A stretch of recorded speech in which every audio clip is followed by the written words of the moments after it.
এক দিদি গেছেন, আরেক দিদি সেই রাস্তায় হাঁটছেন। বাংলাদেশ নিয়ে মমতাকে নিশানা দিলীপের বাংলাদেশে এরকম কোনো গণ্ডগোল হলে কেউ নিয়ন্ত্রণের চেষ্টা করে না।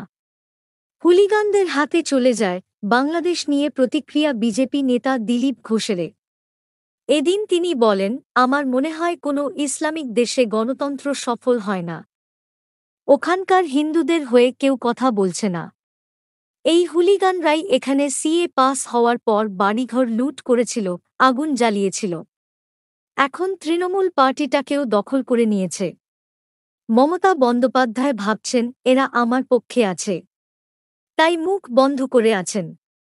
কিন্তু মমতা বন্দ্যোপাধ্যায় জানেন না উনি বাঘের পিঠে চড়ে আছেন। যেদিন বাঘের পিঠ থেকে নামবে, আগে ওনার ঘাড় মটকাবে ওরা। এক দিদি গেছেন, আরেক দিদি সেই রাস্তায় হাঁটছেন। এই আগুন থেকে কেউ বাঁচবে না।